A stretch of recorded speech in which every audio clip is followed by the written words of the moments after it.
Okay, can you guys see me? Can you guys hear me? Why is it still looping that sound? This is so strange. Oh, I am definitely live. Can you guys see me? Can you guys hear me? Why is it still looping that sound? This is so strange. Oh, I am definitely live. Can you guys see me? Can you guys hear me? Oh my god. What is going on? Sound? This is so strange. Oh my god. Can you guys see me? Can you guys hear me? Oh my god. Why is it still looping that sound? This is so strange. Oh my god. Can you guys see me? Can you guys hear me? Oh my god. Why is it still looping that sound? Oh god, this could be like a TikTok sound. The way it's looping, this is so bad. I might just have to end the stream and start a new one. I'm sorry, guys. Can you guys see me? Can you guys hear me? Oh my god. Why is it still looping?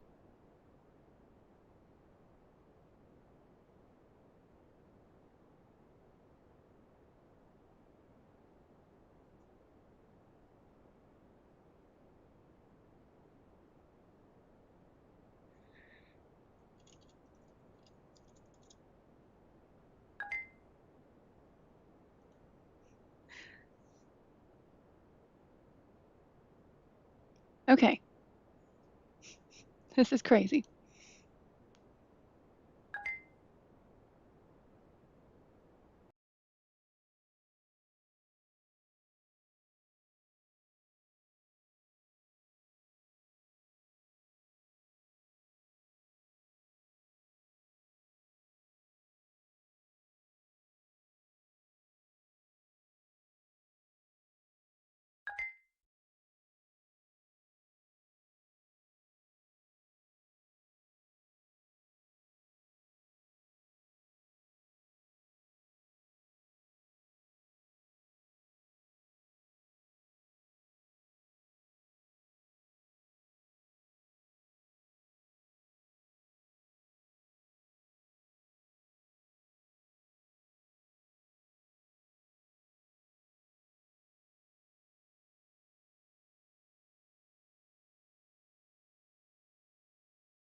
Okay. I am hoping that you guys can hear me. I think what the problem was is that this is like this streaming thing also can stream gaming. And so I think that it was pulling everything, like all of the sounds going on with my desktop. Um, so I just closed everything. And I'm gonna try and get Ian on, and we're gonna try and chat. Okay, hello Ian. I'll try. Hi. That was the strangest thing. I felt like I was making a mixtape, like a bad mixtape. Yeah, it was looping pretty hard. And I think looking at YouTube now, it made you pretty small and it put my picture as like 3/4 Okay, did that of change it at all? the video.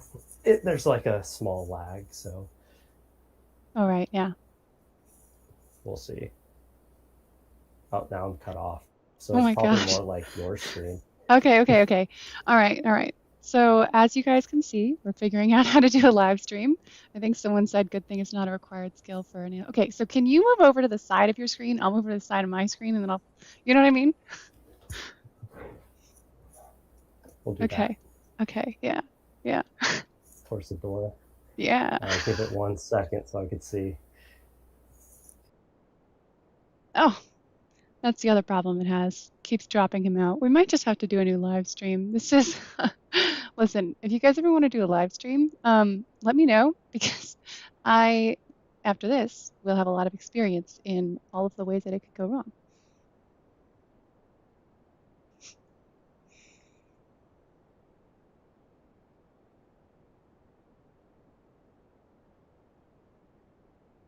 Okay, guest has joined. Click to show. Show on stream. Here we go. Oh my God, this is so stressful. Unbelievable. This is so stressful. This is like the most stressful thing I've done since I interviewed for my current job. Right. Okay, so I think we should try and run with this because I actually think it is working. So it might drop Ian sometimes, and then I'll just take a second and then I'll add him back in because I'm just thinking through logistically how I'd get everybody onto the same live stream but on a different link, and that would be probably more challenging. What do you think, Ian? Yeah, probably. So what's happening, I think it's Streamlabs, which is what we're using. Mm-hmm. It's just dropping me for whatever reason. So as soon as it drops me, I'm going to exit out, join right back in, and then hopefully it's just a small delay. Okay, all right. So let's chat. I don't drink coffee, but we are coffee chatting. Do you actually drink coffee? Every day, probably twice a day. Oh, okay. All right. So, And I just bought a nice Ninja Coffee dual brew, ice brew coffee machine for Black Friday. So that's pretty cool. wow. Treat yourself. Yeah. That's what happens when you become a data analyst. You got to watch out. Start treating yourself. Right. So I just wanted to talk about like how we both got into data and what it's like to be in data. And since we're both data creators too, I think that we probably have heard a lot of other people's stories, so we can see how ours kind of mirror that. And just we kind of have a handle on like the most common things that people ask about. And so I thought it'd be cool as data creators to kind of just like have this chat. And I do coffee chats with other data creators, but I thought just live streaming it would be extra cool. So I know that we've probably heard like bits and pieces of each other's stories because we both like create stuff in the data space, but I don't think I've actually heard like what were you doing before you became a data analyst? Sure. Yeah, I feel like I've told so many people this, and maybe I just haven't told you for whatever reason. Um, but I was working in a warehouse doing printing for a Oh, while. really? It was 12-hour shifts. And I just started to think about my future. And I was planning on starting a family, and I knew I couldn't do that in a warehouse shop. So I'm a big side hustler. I've tried just about everything. So I landed on data analytics one day and just kind of gravitated towards it. And then actually I learned some stuff from Alex the Analyst on YouTube, Mm-hmm. and then went down a rabbit hole of learning the wrong skills in the wrong order. I learned Python first. Oh gosh, like first, like before SQL? Yeah, absolutely first. So I did a whole like 20-hour course on that. Oh my gosh. And then I was doing projects, and just a waste of time. Did you think like so when you started doing the data stuff in like Python, were you thinking it was going to be a side hustle or were you like this is going to be the new career? Um, I wanted to kind of get into it just a hair to see if I liked it, like the tools that it So you was started with that I would Python. use. I started with Python. Dropped you out again. I do not think that I would recommend Streamlabs because it doesn't seem to work super great. Just for anybody, because I just am going to talk until Ian comes back on. I would not recommend starting with Python. Probably neither would he. Here you are. No. Okay, so it's a quick little back into the room. But anyways, I like the Oh my God. We tried testing this out ahead of time, and you know what? One thing about my journey is that I've showed you guys the ups and the downs, and now you are present for ups and downs. Go on stream. Here we go. okay. Well, I stuck with it for half a year, and then it's one of the longer side hustles that I stuck with. And so I decided to start the application process and blasting it out there, which took quite a while working a 12-hour job. So I was doing it in the mornings, on lunch breaks, and then after work and weekends. Hmm. So I just kind of surrounded myself in data, and then, yeah, I'm here now. And how old is you have a kid, right? How old's your kid? Yeah, he just turned 1. He just turned 1. Wow. So Yeah. how long ago did you start taking that Python course? Um, I would say December, probably like 2020. Okay. So it took Yeah. you like a year and a half to get it. What?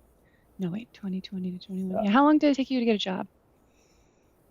from from the very beginning, well, I wasn't pushing it too hard, so I guess it probably, if you count learning Python until I got a job, probably about a year or a little over a Okay. year. So how But long when I did it take you started to to realize that Python was focus, not the right, like how long did it take you to shift focus and get on the right track? um, I started learning different libraries, and then it was having me do web scraping, and I was just like, this isn't it. So probably a couple months, just because I didn't have too much time to dedicate towards it, and it Mm-hmm. takes a lot of time to learn it. Yeah, it does. And a Yeah. lot of energy. So do you feel like then, like going learning SQL after that was like, oh, this is fine. Oh, learning SQL after Python and learning how like while loops work and the functions was a piece of cake. Mm-hmm. Yeah. Yeah, that makes So that sense. was, Did you know that I started data analytics as a side hustle? Did I ever tell you that? I don't think so. Yeah. So in January of this year, was like super burned out. I went to graduate school, got my master's in occupational therapy, had just finished classes, and we were just starting field work, which is like student teaching. And I was doing Instacart. And I was like super burned out. And I was like, you know what? Maybe if I could find, like, I keep seeing all these TikToks about how like tech is, you can work remotely and all these things. If I could just get a tech side hustle, like maybe someone would want to pay me to just like analyze their spreadsheets for them, like work on their Excel files for them. And so I was like, yeah, I'll just give this a shot and I'll document it on TikTok because if that is, a possibility, I think there's a lot of people that would be really interested because the side hustle hashtag is so big that every time I use it, I get like a ton of spammers on my post because a lot of people are interested in Right. side hustles. Um, and then I like my TikTok started getting this following because so many people were interested. But it because I was talking about it so much, it was like really quickly reflecting back on me how much I was enjoying what I was doing. But I definitely am like a big hobby person. Like last year, my like big hobby was I learned how to grow like mushrooms, like oyster and like lion's mane and stuff. And Oh, so I know that I can like really hyper focus on a hobby for about 3 months, but then after that, I usually like I did photography for a while. I usually keep it, but I'm not like as psyched on it. So I told myself, all right, you're really enjoying data analytics, but you need to do it for 3 months because after 3 months, you might lose interest. And so if you try and switch your career and then lose interest, that would be a huge bummer. But I also felt like I had this like kind of experiment on my TikTok at this point. I was like kind of experimenting, like, hey, can I teach myself and get a job? So I kind of wanted to see that through. So then I finished the Google Certificates course in January and it was great. But then I went on to Python and I spent February doing Python, which was really a detour. It was fun. Like, I'm not going to say I regret it, but it was an unnecessary detour. And then I came back to right. SQL and Tableau and stuff. And I decided in April when I was in Austin that I wanted to make the career change because I was like, I want to work remotely. Like here I am in Austin visiting one of my best friends, staying with him for a week. And if I get an in-person job, I can't really do that anymore. So I decided in like April to switch. Um, there goes Ian. And some of you, this is rehashing because you were there every step of the way watching all my TikToks, which is key to me because when I was younger, I was kind of just like, I kind of have always done my own thing. I was explaining, kind of did a little sidebar. I did kind of my own thing when I was younger. So the fact that I've got like people watching me and like seeing like, hey, did you get a job? Has been really crazy for me. Like this whole being a content creator thing has been wild. Yeah, So I yeah, anyways, in I April agree. I decided to switch and then I started job searching in May and I got my job in July, which it just cut off a lot of important details, but that's kind of the that's kind of the path that I took. So you took the Python course and then did you take a course on like SQL or anything? Like how did you learn those skills? I went from Python to Excel to SQL and then technically Power BI, and then I did take a Tableau course as well. Okay. Was there And any like then courses after that really learning stuck out as good? those, uh, from those, I really liked. I like Udemy for my courses because I could just buy them, Mm-hmm. and they go on sale constantly. Mm-hmm. But obviously, the Maven Analytics Tableau course was awesome, and I wanted to take the advanced one as well, just to get more familiar with it. But I Yeah, I can't recommended that remember. one to him. By the way, you guys watching, I recommended the Maven Yeah, Tableau one to him because he's like, I want to learn more Tableau. I was like, well, I have an awesome course for you. I'm glad you ended up liking I it. think the guy's name is Kyle Dustin. Q on Oh, on Udemy Udemy? Oh, or okay, yeah. Excel. Oh, That yeah, I one's use a great. lot of Excel, right? Google Sheets, but it's like the same thing. Yeah. Yeah, so then I kind of, there's the courses and stuff, and I took the Google Certificates course, and then I took the Maven course in Tableau, and then I did one Udemy Python course. Those were my courses that I took. But then I really focused on my portfolio pretty hard, and I learned so much more building a portfolio. Like, okay, not more than I did in the courses. I learned a lot in the courses, but it's crazy.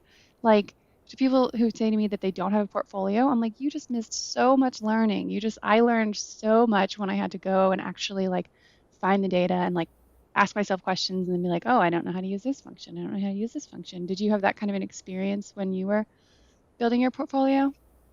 Yeah, it was. I loved building my portfolio.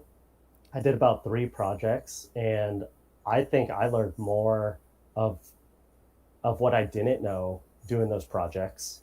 And then Mm-hmm. out of the, I think it was 4 or 5 interviews I've had, no one asked to see it. So that was fun. Yeah.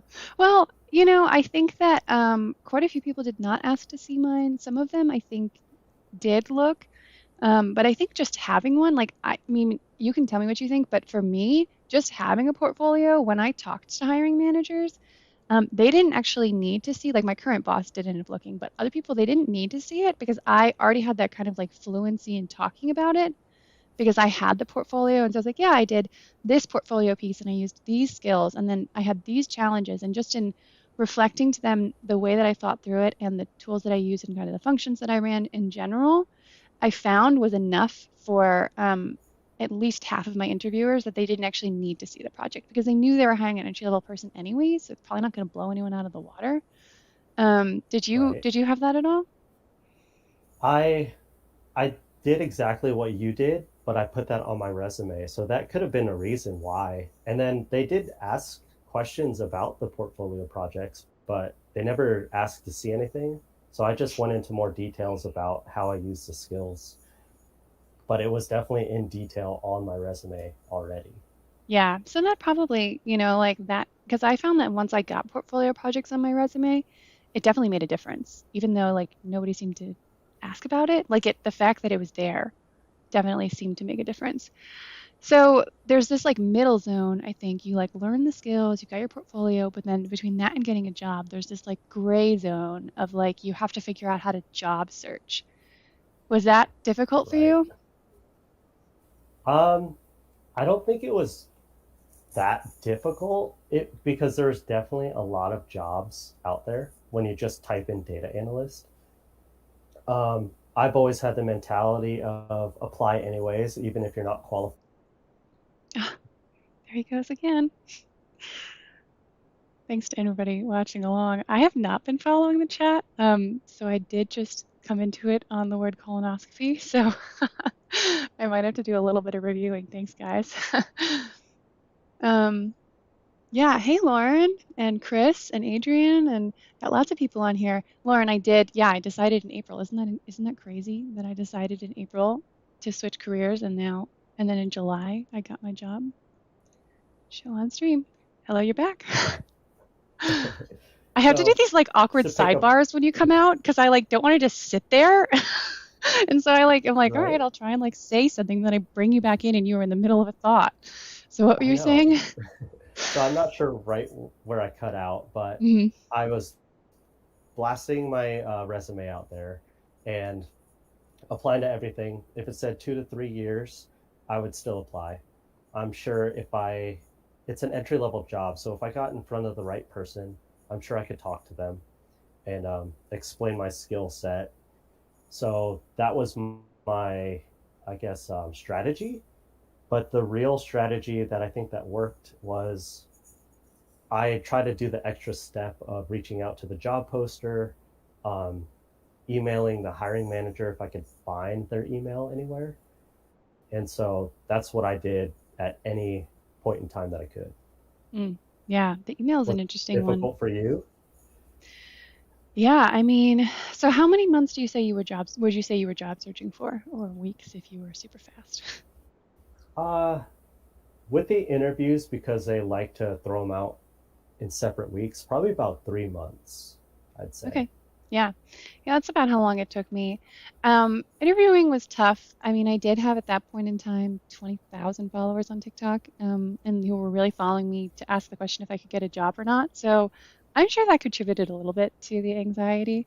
But I was finishing my field work. So I always say that I was working, but I wasn't actually working. I was just doing unpaid work. I was at a assisted living facility for 40, maybe a little bit more hours a week. It was a half-hour drive every way, um, on like a bad road system, so that was just stressful. Um, so that was difficult for many reasons. It was a really emotionally draining placement too because it was an assisted living facility, and I think our medical system is pretty broken, and you really see that at assisted living facilities. So I was like pouring my heart out and running all over the place and lifting old people by their, pants and diapers. And then having to run home and immediately get onto an interview where I had someone asking me all these questions that I didn't know what they were going to ask me. And it was like this really massively stressful time. So the first Yes. month of my job search, I wasn't really getting any responses to things. Like the applications that I was sending out just weren't really working, but also like looking back, I didn't really have my resume wasn't really focused yet on being a data analyst. My resume was like showing my past skills and experiences. So after like a month, when I got like the tiniest little bit of traction, and like I had one recruiter that I had sent something to, and she had given me feedback on it, even though she did not move me forward in the interview process, which I appreciated.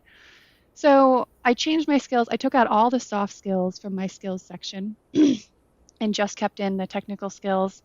And I really cut down, I made a post about this the other day, but I really cut down my past experiences, um, Right. because they just weren't really relevant to the position. And then I carefully reworded my experience as a data analyst section and got some projects on my resume. And this was all kind of like one piece at a time. So then I started getting responses to things, but it definitely was kind of just a slow burn. So the second month is when I started getting responses, but because I had gone a month of putting myself out there and applying to like 100 jobs, I was so burned out that I was like, okay, I'm going to try something else. So I started creating content on LinkedIn as well. not to be a content creator, but just to say, hey, like, here's the things that I'm learning. Here's the projects that I'm working on. And like I made a post about how like, did you know that you can perform data cleaning in Tableau? Because the only way that I would know that is if I knew how to use Tableau. So I started making posts like that. And actually, what was really cool, I started getting some messages, like the vice president at the company that I work for now, and then there was somebody at another company who had said that one of the executive team had seen my post and they wanted her to interview me. It was funny because she like, oh, they cut out again. Gonna just wait to tell that story to him because I don't want to leave him hanging. Let me look at the live chat. I guess I will use these cutout moments to look at the live chat. Is it possible to work as a data analyst? Okay, so I need you to know that I don't know anything about Bangladesh or anywhere outside of the United States. I'm really sorry. I only know about the United States job market, but I do have a remote job as a data analyst in the United States, but I have to be authorized to work in the United States at my company. So guest has joined, click to show on stream. Hello. So I was saying that the woman who was interviewing me, it seemed like she didn't even really want to be interviewing me. She was like, yeah, you know, somebody at my company, when the executives saw one of your posts, they really want me to interview you. And she really seemed not jazzed about it, which was a total red flag. Definitely. So then by the end of the month too, I was getting enough responses to my applications with the, you know, little time I had in the day. I actually had to take a pause because I forgot an interview. I forgot that I had an interview and I just didn't show up at all. And I was like, okay, I have too many balls in the air. I need to chill out, take a little break on new applications. And, you know, if I had recruiters reaching out and being like, hello, are you interested in a job as a data analyst? And I'm like, okay, can you give me more information? They're like, no. Then I wouldn't respond to those. And then, yeah, I just had a lot of interviews the end of June and beginning of July. I had a lot of interviews, and that's when I got to like the technical interviews and the panel interviews. And in the end of July, I accepted my job.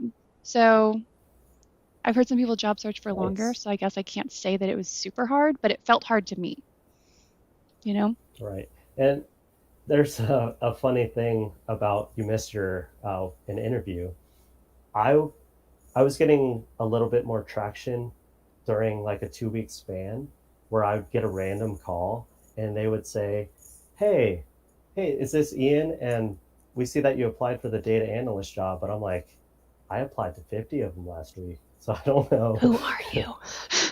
Yeah, but like, just had to play it cool. Like, yeah, definitely, and just try to figure out what company this was, and quickly look at my spreadsheet to see like the job description, Mm-hmm. which I think if you're breaking into analytics and you're doing all these applications, make a spreadsheet. It might save you from that Well, have you awkwardness. seen Teal? I don't think so. So Teal is a free jobs tracker. So I had a spreadsheet to begin with, and I had a hard time keeping up with the spreadsheet, which is funny, um, ironic. But Teal is a free service that will, you just, when you're at a job, you can just like save it to Teal, and it'll track all of your jobs. You can like put which stage you're at, like applied, interviewing, negotiating. They also have like a free like resume builder service, so you can like put stuff in, and it'll like help generate a resume. And the people who work at that company are all really nice. Like they put out really great content on LinkedIn. They clearly really care about helping people for free. So to anybody, you know, like I think yes, keep a spreadsheet, but I think to level it up, go get a job tracker like Teal, because I had the same experience. I had recruiters calling me and they're like, hey, I'm a recruiter with this. And they would say it so fast. I'm like, can you just say the company you're with one more time? I'm trying to like give myself some lag time because it usually happened right as I just walked out of the assisted living. So I'm like still thinking about like someone's grandmother throwing up. And then they're like, hey, I'm this person with this company. And I'm like, whoa, whoa, whoa, I need a second. So Hold on. definitely tracking it is a good idea. Someone had asked me, so how many technical interviews did you end up doing a lot of those? Um, I only did one Wow, technical interview. really? Um, Was it for this job that you have now? yeah, it was, and it was the. I believe, the third interview in line of, I believe, four. Okay. But I've had a series of interviews with other companies, which I got to the last interview without a technical interview. Mm-hmm. So they're not in every job. Yeah. One was a process analyst for a tobacco company, Hmm. and they never required a technical interview, which was weird. But Yeah, I guess if they know yeah, they're going to so train you anyways. Yeah, right. I did a couple of technical interviews. Some of them were easy, they just wanted to see if I could do a join, whatever, in SQL. Oh, there goes Ian. Um, I guess I can look in the chat. Thanks for sharing. Yeah, definitely. I can see a lot of people talking about teal in the chat. It's if you also don't follow their founder, and like the people who work there, you should because they separately also put out and like teal itself on LinkedIn, follow them. They put out a lot of good content for job searchers and specifically like career changes. And recently they've had a lot of focus on transitioning to teachers, which I know there's a lot of transitioning teachers in my network. Hello, Chris. Chris, wish I knew about teal. Um, at least his isn't live or anything. Just waiting for Ian to come back into it. Oh, Ian said in the chat, ugh, at least this isn't live or anything. And it is. Yeah, so I was Yeah, talking about technical interviews. I did do technical interviews. I did an easy one. That's what I was saying. Just want to see if I could join. The guy was super nice too. And then I had a couple through like they would send you a SQL interview, like a technical interview, and it's like they send you a link, like through like HackerRank or like another website. yeah. So you go on through their website, and one of the ones I did was so hard. Like they asked me, like the questions were, you could like Google. So I'm like Googling, I'm like, how in the world? And it could see like all the things that you typed. So I tried to like type through my thinking. So when I would Google a new function, I would kind of like test it out and put it in my little type box and stuff. I didn't answer a single question correctly. I think there was 5 questions. I had 30 minutes. I didn't answer a single. I wasn't able to get like it wasn't even like you would run it and it would try and get the data. I like don't. I never got anything. Like I never got anything. They have to be Um. so specific, like on the SQL testing platforms like Yeah. HackerRank, Mhm. or DataCamp. I I like them, but if you're like, you call your column in your select statement in the wrong order, you got it wrong. So Yeah. it's just, I don't Well, know. it wasn't even like these. The ones that I did, like if you put it in and it is like actual SQL, so it'll like return. If you've got a query that'll return data, it'll like return the data. So they're actually just looking for the answer, not necessarily that how you type it. But yeah, I ended up getting callback for another interview. So apparently they liked Nice. seeing my critical thinking skills, even though I didn't get any of the right answers. I also did 2 panel interviews. So the company that I work at now, Zwar, didn't ask me to do a SQL interview. We don't really use SQL at my job. But I did my first interview with my now boss. He did kind of like informally ask me some questions. He had my Tableau portfolio up, my Tableau public. And I was like, yeah, I did this one project. He's like, oh, which project? I probably have it open right now. I was like, ooh, bring in the heat. Okay.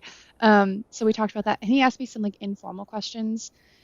And then we did a panel interview. I've done a couple different types of panels. So one of the panels that I did was not this company. They had me do they it wasn't a panel. Like I met with what like 3 people back to back to back.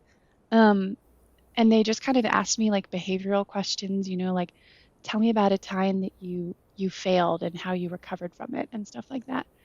Which Yeah. like I see those have a time and place, but I feel like I don't know, it just feels so canned asking those questions. Even the person asking it, like you could see that they felt it was like so canned, so stiff. They probably Googled a good behavioral question and just like, I have to ask something. Yeah, yeah. So that one was a lot because it was like an hour and a half long. And then that company, like they were like the recruiters, like they loved you, you'll hear back, and then like they never respond. They ghosted me. I was like, you put maybe put in all that effort and then you ghosted me. that was frustrating. But then the other panel interview was at my company now, and so they said, hey, we don't want to make you create any new work just to do this. So just pick anything that you have done before, can be in Tableau or something else, and I just want you to present it to us, like where are the stakeholders that you made this for. Um, I was so nervous, like my face was so like flushed bright red the whole Yeah. time and everything, and the lighting was so bad because I hadn't figured out my desk setup. Oh God, it was awful. But I did my presentation of it on a, something, it's actually one of the ones on my Tableau Public, academics in low population density states. So I talked for like 10, 15 minutes, and then we got into questions, and they actually found a mistake that I had made. And I just kind of was like, oh, yeah, I didn't catch that. Ian cut out, but I'll just finish my sentence. They found a mistake that I had made, and I was like, oh yeah, I didn't catch that. Like I'm really, we'll go back and look at that, and we'll see if anything changes. I didn't know how to fix it like on the spot. But my now boss told me that afterwards, the CEO who was on that panel was like, oh my gosh, that was so awesome that she was able to just like acknowledge that she made a mistake and like move forward from it. I missed a sidebar, but I made a mistake, and the CEO of my company now was actually really impressed about my ability to like admit, oh yeah, I made a mistake there. Like that would be really interesting to revisit, and see if anything changes. And that was one of the things that really stuck out for her. So I'm only telling that story because for everyone on the live stream now, even if you literally made a mistake in your project, which you're showcasing in a panel interview, not the end of the world, because it ended up being the most impressive thing that I did in my interview because they were able to see how I responded to that feedback and how I, was able to think on my feet and kind of come back from that. Does that make sense, Ian? Yeah, definitely. Um, and I will note that try to be comfortable with panel interviews because I probably had about 5 of those, and they were actual panel interviews, like 6 people. And so those are definitely nerve wracking if you've never done one before. Yeah, can you like walk me through? I didn't actually do one of those. Can you walk me through what that felt like? What happened? It was kind of like your back to back calls. They Okay. just went like it was a Zoom call with 6 heads, and then they would ask one behavioral question each, and then they're like, "Oh, you're going to be on another panel interview here in 5 minutes, so you get a little break." I'm like, "So back to back panel interview. Glad, glad I came prepared." Um, so we did that again, and it was just more behavioral questions Mm-hmm. the whole time, and they absolutely loved my answers because I try to practice like STAR um, methodology for Mm-hmm. answering those questions. Yeah. And then, like the company you just mentioned, they also, I never heard back from them again. After all So that was that, awesome. Yeah. And that was the did you like, third go ahead. round of interviews, too. Yeah, if they bring you that far, at least just tell me, like, so I could just cross it off, I so know. I know. Did you do any practicing of that STAR method ahead of time, or did you just kind of look it up and wing it? So I looked up how to answer behavioral questions. And then what I did was physically write down 10 questions and answered them on paper. So Hmm. it kind of retain in my head. And then I transferred that over to a Word document. And then I practiced them at my day job at the time whenever I had breaks. So Hmm. I just read them in my head over and over and over, um, probably for a couple weeks. And Okay. so when someone asks me a question, and it could be about anything, I can like think of a situation, think of how I solved it, and the action I took, and then the result from it, star. And Yeah. that's just kind of how I went about it. Wow, you were way more prepared than I was. I did Yeah. not. I was like, I knew that I probably should do that. Um, but what I ended up doing was I just asked myself questions while I was driving in the car and then answered them out loud because I'm a real verbal processor. So I just would talk through my answers and then see if I hit this point where I was like, oh no, I said the wrong thing. I need to start over because you can't do that I mean, you could theoretically in an interview, but you definitely don't want to. But I definitely am not an expert on the STAR method. Like I can't say I have a great handle on it. But one thing I did notice about panel interviews, like I'm a fairly good public speaker, communicator. So there were a lot of things that I was able to kind of coast through that I think if somebody was not used to being on camera, like I was on TikTok for a couple months at that point, like if you're not a public speaker, not used to being on camera, um, probably worth it putting in more of that time and energy. Whereas because I had good public speaking skills, I kind of coasted through some things that other people might not be able to, which is like not super great Right. advice because I'm not going to tell anyone not to prepare. But I guess it's the direction I'm going is like if you know you're not a super great communicator, you don't like public speaking, whatever it is, then like what Ian, what you said with how you like practice and stuff, Practice that's great. over and over. Yeah, until you've like almost got it memorized, like you got it really locked in there. Oh, there goes Ian again. Um, if you guys have any questions about the interview process, I was going to start talking about our jobs now. So I know there's a little bit of a lag from us talking and then you seeing us, but put it in the chat. So when I bring him back in, um, we can talk about any more interview stuff, and then we can talk about what we do at our day jobs because every data analyst is so different what we do at our day jobs. Let me look at these chats. Chris said, I thought that the getting ghosted days were over back in college until I went through the data analyst interviews. Yes, that's actually really funny, Chris. Okay, show on stream. All right, so I asked them to put in the chat if they had any more questions on interviews before we moved on to what we do in our day jobs. Sure. Annie should be worried about a panel interview with 3 future team members. I think that it's hard for me to answer that kind of a question because I don't know your public speaking skills. I don't know how good you are of a communicator. So should you be worried? No. But I do think that after that, like that interview, your future team members are going to be talking to your future boss, like in the hiring manager, and they're going to be saying, I vibed with this person. I did not vibe with this person. This person seems like they're good at these things. I have been, for my company, asked to sit in on interviews before, and afterwards we like have a group chat and we will just talk about what we noticed. Um, so, if that makes you nervous, then you should be nervous for it. If that doesn't make you nervous, like I don't. What do you agree, Ian? Yes, and I guess it goes back to if you practice STAR, you could probably answer any question.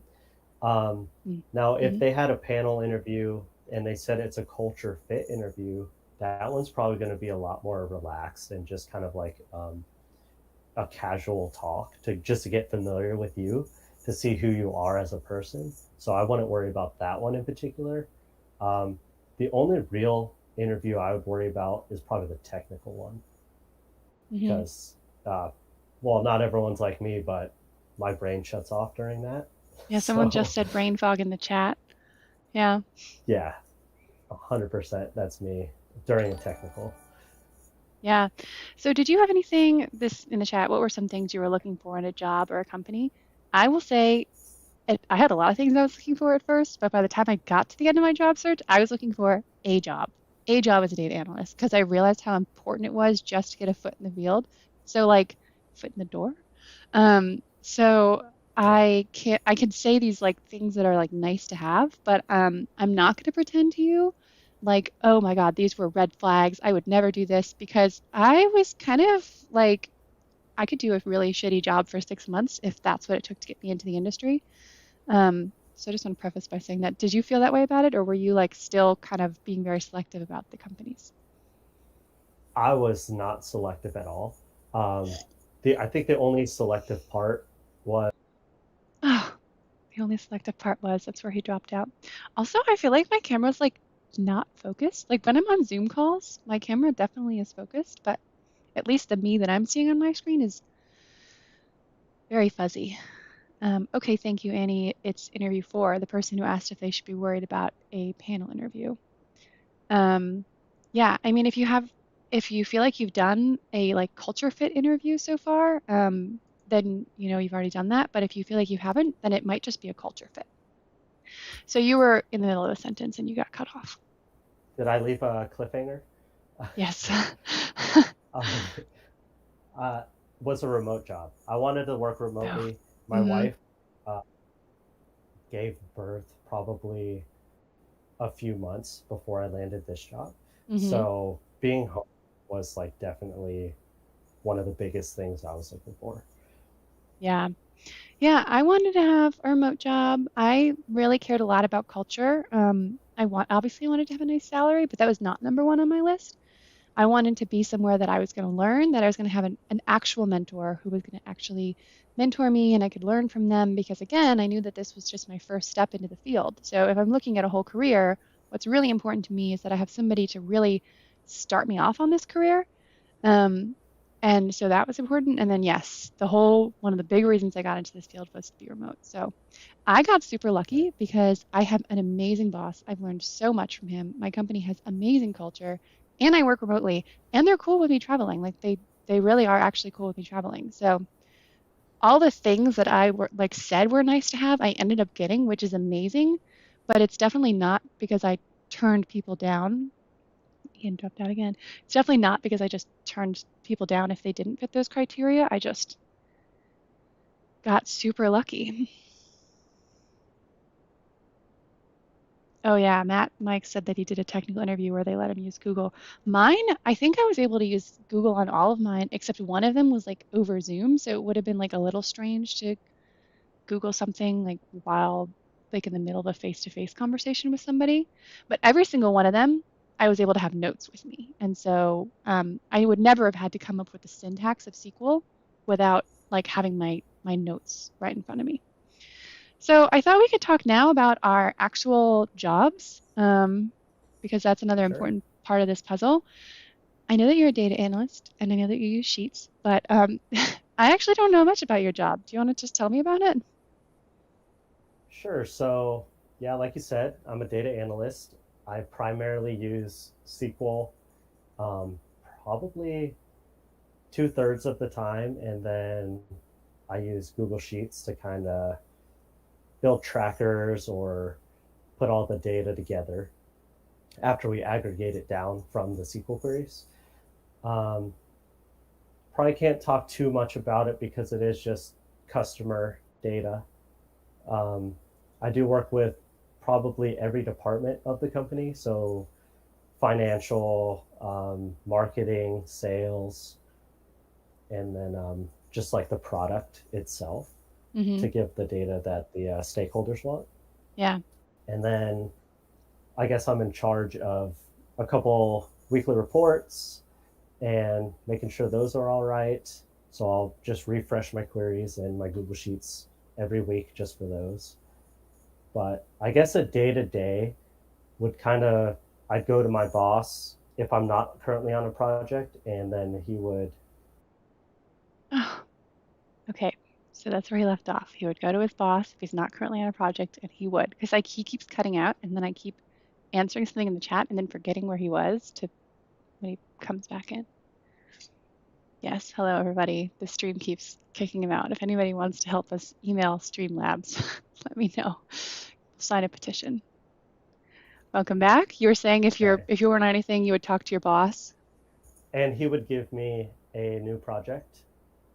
But now that I'm comfortable with my job and I'm speaking to all of these departments, that I already have these projects lined up. Mm, So if there's a new ad campaign going out, we'll I'll already start working on getting the data for them mm, and stuff like that. So yeah. it's definitely a day by day process in the beginning, and then it just kind of rounds itself out since I've been here. Mm. And do you feel like pressure to work 10, 12 hours a day, or do you are you good with shutting your computer at around 8? Like, what's that like? Okay, if you can talk about it. Tell me if you can't Yeah. talk about things. So, no, I have a really great boss. I got him to start content creation, so you might have seen him. Uh, he's really big. As long as I'm getting the job done, it doesn't really matter if I, step out to get lunch. I don't really have to let him know. Now, what is important if we're doing. Cut him out again. Sorry, guys. I'm gonna have to find a different platform for I'd like to do another live stream with somebody at some point, and this is ridiculous. I'm gonna have to find another platform to bring a guest on with me because this one just keeps cutting them out. Welcome back. Okay. What was the last thing you heard? You were talking about your job. I keep forgetting because I keep answering people in the chat and then or whatever, and so that I forget what you were in the middle of saying. You gotta be the one to remember. It's on you. Well, I know what I'm saying, but I don't know when I cut out. Oh man, okay. So, You were um, talking about your job, your boss important on you getting the job done, but what is important? And I think that's okay. what you cut So if there's an event or an ad campaign going out on a certain date, obviously I know ahead of time. So I'll definitely make sure I'm available, um, put in the hours to make sure things are prepped for those campaigns and events, because there's going to be a lot of people in the company that rely on the data to. out. Okay, somebody put this in the chat. There's a lot of people in the company that rely on the data to dot dot dot. Maybe you guys can help me keep track of what he said before we cut out. There is like, I think maybe like a 10-15 second lag, but okay, there's a lot of people in the company who rely on the data to, you cut out. to make sure what they're doing is working. Mm, So that could go as far as, you know, how many sales did we make the day of running a campaign or something like that. So I guess I get to go back to your question. I'm not really, it's not a mandatory 9 to 5 as long as you're getting what you need to get done. mm, okay, Is that yeah. pretty similar? Um, kind of. Yeah, I mean, definitely not a mandatory 9 to 5. I pretty much make my own schedule. So, like, do you have a lot of internal meetings? Um, we have a what we call like a touch point. I meet with my boss once a day. Hmm. It's pretty short if there's nothing going on, but that's about it. Okay. Yeah, so pretty much I just get clients. So for everybody, I'm a consultant. I actually am full-time and salaried with my company, but we consult with small to medium-sized businesses, so they call me a consultant. So all my job is I get clients and then I analyze and visualize their data, present it to them, whatever, publish it, whatever needs to be done. So really what's important is that if I have a meeting scheduled with them, I need to be at the meeting, but I schedule my own meetings. Like it's not like my boss puts it on my calendar. And then I can work on that Tableau work on my own time. I mean, sometimes like if I have like Salesforce is like notoriously challenging. And so if I have a Salesforce customer, I might have to email back and forth with them a lot. So that kind of needs to happen during the workday. But if I'm just working on a Tableau workbook, I have definitely like some days that I just didn't feel like doing anything in the morning. Have definitely worked till 5:11, from like until 10:11 p.m. Um, just working on the workbook because like they don't like track my seat hours like that. The way that they track us is that we actually bill the customer for the work that we do, and so that's how my boss knows that I'm meeting productivity, that I'm doing my job. I also do have meetings with my boss. He has an office hours every day, which is amazing because we're like building these workbooks for our customers. And what's really cool about my job is that every single customer has like a completely different set of challenges. So you learn a lot, but you run into a lot of problems because it's not like you're ever doing the same Sure. thing really. So he has office hours every day. So we do that and we have like a monthly meeting, but um, I'd say my coworkers are very 9 to 5 workers, but I like everyone on my team knows that I'm like not. I kind of like just do my own thing, follow my own schedule, and um, that really works for me, and I really love that. And I've traveled twice. I got my job the end of July. In August, I went to Asheville for a week to visit a friend, and we talked about this a little bit. But in September and Yeah. October, I went to Austin to visit a friend for 2.5 weeks. And And you have another one coming up, right? I do. I'm going to Australia and New Zealand in February for like the whole month. So, um, Yeah, that's crazy. but both times I've traveled and I've visited my parents a bunch, and we went up to Lake George at one point, which is in upstate New York. Um, I kind of have definitely really been very flexible. Like I've worked on a Sunday because I knew that I wouldn't be working on a Friday, and I've been able to really flex my schedule a lot for that, um, which is super cool. Like a huge reason that I got into the field was so that I could do that. And so realizing that, I did the math, and 1/3 of the time that I've had my job, I have not been at home. I have been somewhere else. For a third of the time since I've had my job, I have been traveling. That's awesome. Yeah. There's no way I could do that though. Well, you have a kid too, so like, oh, there he goes. I'm gonna look in the chat until he comes back in. Um, Tableau consultant sounds really cool. So I try and put out, this person's asking if there's any places for like Maven resources, or not Maven, for Tableau resources. I try and put out content about Tableau stuff, but I don't Yeah. know. There's a Workout Wednesday series and a Makeover Monday series, which are like really good ways to practice your Tableau skills once you've established them. But I haven't really seen any free courses that really blew me away for Tableau. My go-to is, oh, there goes Ian again. My go-to is the Maven course. That's where I kind of learned my foundational skills and then kind of build up from there. Um, so not a great answer to your question, but I do try and put out some free content of my own, if that helps. And let Ian back in here. So how much of your day would you say is heads down work versus heads up work? It, I guess it goes back to what I was saying. It kind of varies. Um, I might have a project that lasts the whole day and then goes into the next day. And then there's some days where I have a small project or a meeting with a couple people. So if I have a meeting an hour out, I might just kind of do some light work, maybe do some spreadsheet cleanups or something like that, but it's not like it's pushing the needle any, I guess you could say. And sorry guys, keep dropping Ian out. Next time. You guys will be there. You were on the OG stream. Next time when I do a stream and you're there and it works, you're gonna be like so happy with me. I hope so. So Yeah, go ahead. You were saying. yeah, yeah. So if there's something that's a priority, of course I'll do it. But if there's nothing too crazy going on, it'll just be kind of light work.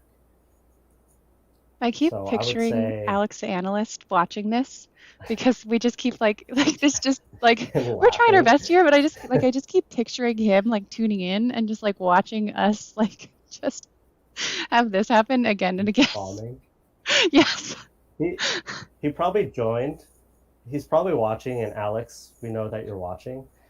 You probably cut out the first time I cut out. Yeah. Yeah. So somebody said, "Am my team's only consultant?" No. So that's kind of what I do is what my whole company does. So I guess I didn't really talk about my job. So I work at a company. We analyze other people's data. So that's what we all are. We all get hired. So we have kind of more complicated ETL tools that I don't work on. That people actually use Python and stuff to work on. There's other consultants who do that kind of more data sciencey work. So my team is the Tableau team. So we are Tableau consultants. And so it's my boss and then a couple other people on my team. And we're kind of newer. So my boss specifically was put in charge of this team to kind of like train us and guide us so that we could really ramp on and then get to being full Tableau consultants. I think some people think about, oh yeah, I'll just like do like Tableau consulting or whatever. Um, but it's incredible to me that I have been at my job for months now and I still have so much to learn and I still run into things every single week, if not every single day, that I need help on.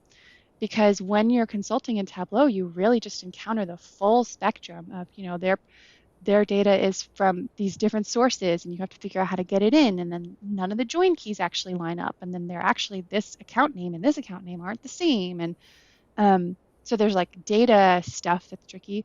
And then Tableau itself, I think that I sometimes will get comments from people on like my TikTok and stuff, and they'll like really look down on the fact that I use Tableau. They'll be like, yeah, Tableau isn't real data analytics. Um, I don't understand why we're gate, or like they'll say Tableau isn't real tech. And I like don't, that's like it's a weird way to gatekeep. Like if you work in tech, like even if you're just like a That tech is. salesperson, you still work in tech. Super weird. Um, but it's actually really difficult. It's really easy to use Tableau like at an entry level, but to scale your way up and be able to write this really complex logic, because it's kind of like writing functions in Python, like this field has to go to this field, has to go to this field, and they're each like their own function. So that really complex logic and understanding how to get it all to work on the technical side, and then bringing in the fact that you're doing data storytelling. And I get some clients who have really good data literacy, and then some of them who just get lost really quickly. And so like they'll get stuck on, oh well, I don't understand why this color is for this thing, and they can't understand anything else on the dashboard until I fix the color of the bars on this chart because it didn't make sense to them, which is fine. That's why they come to us. That's why I'm the Tableau consultant and they're not.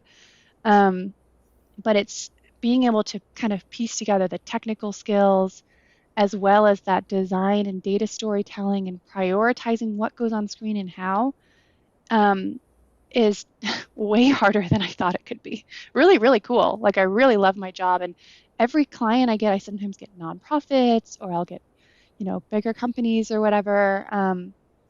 And so it's really cool that like I'm never working with the same data, like I'm not just working, in just the aircraft stash, like just the lamp industry. I'm not just like just working in the lamp industry. I might be working in the lamp industry, and then I might be working with climbing gyms, and then I might be working with a women's organization.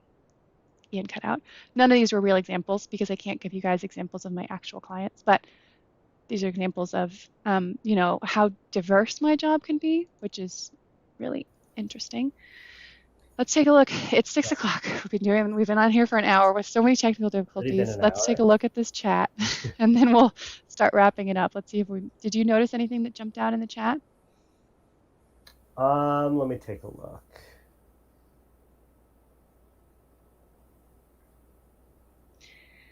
Lauren, I didn't see a new Tableau feature. She asked if there was a new Tableau feature that just came out recently. Okay, so funny story for you guys. I am a content creator as well as a data analyst, and this new Tableau feature came out, dynamic zone visibility. And my boss and I were like, oh, we should totally like write a blog on this for the company's like blog and post it on LinkedIn because this would be a really good one.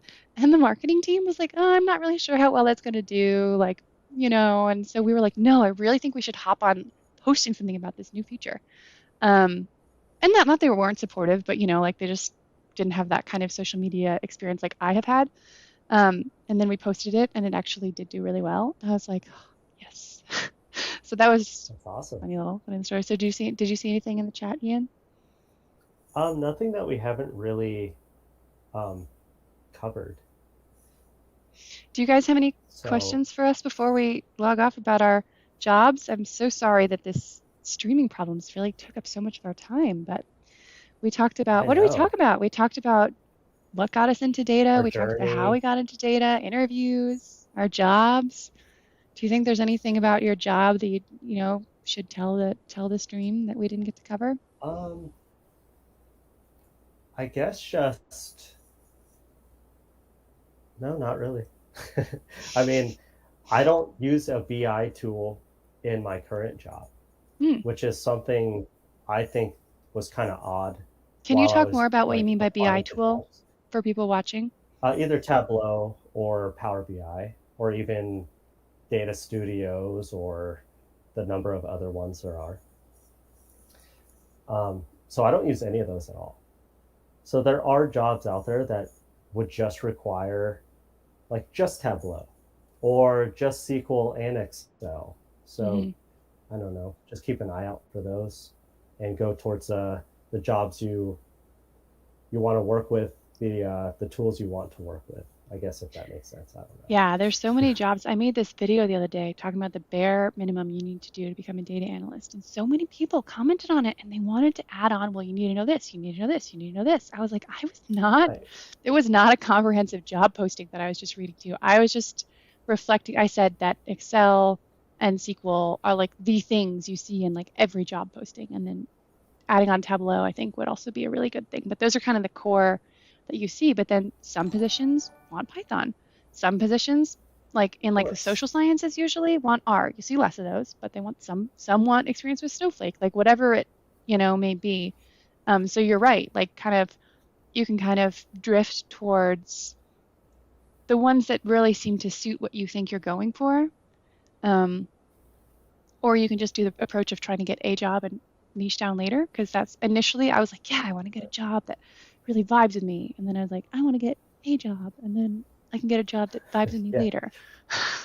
So my thinking about that is, yeah, get your foot in the door and then start using the skills that are required by the job while you're upskilling here and there. And then from there, um, just kind of take the path that you're gravitating towards. Maybe if you're in SQL a little bit more, you start liking it more. So you want a job that's more SQL heavy. So you won't know that until you're actually a data analyst, I guess, because you can do courses all day, but it doesn't really prepare you for the real world on the job, because you're going to come across um, hurdles that no course has covered, and you have to Google your way out of it. Yeah. Yep. So, Yeah. I feel like now that I've been in my job for like 6 months, I'm not actually sure. Oh, there goes Ian. Not actually sure how many months. I kind of am like now thinking about, okay, what other things do I want to learn? Like, I'd really like to learn Python. I'd really like to see how I can integrate with that with my job. So once I pass my boards exam, God willing, I'm going to start doing some side projects where I'm going to start doing some Python and continue to upskill. So someone asked about if I do my own side projects. I do, because I think it's fun. But I also would, like to keep sharpening my skills. And I kind of have gotten to this place at work where I'm still learning my technical skills, but I'm really learning like just so many more. Like my learning is more of like how to ask the right questions, which is amazing. But it gives me the space, I think, to on the side do a little bit of like learning Python and stuff in projects, because my technical skills aren't growing at such a rapid rate that they were initially. Did you feel that at all with your job? right. Um, I do kind of do projects just like you do. Keep yourself sharp on those skills, especially with um, not using a BI tool. I don't want those courses to kind of go to waste. I will say I'll let Python go to waste because I don't know if I'll have a role that requires it. But if I do down the line, I guess I'll pick it back up. Well, I see like Jess Ramos, she posts about Python sometimes, and she's an analytics manager. So I do think that analytics managers end up using Python. So if you want to, work your way up that chain, maybe. But Yeah. Ian, thanks so much for bearing with me with all these technical issues. This has been crazy. Yeah, struggling through. Jeez. Oh my gosh, I'm like so stressed right now. Thank you to I everyone know. in the I think the chat. next one will be a lot better.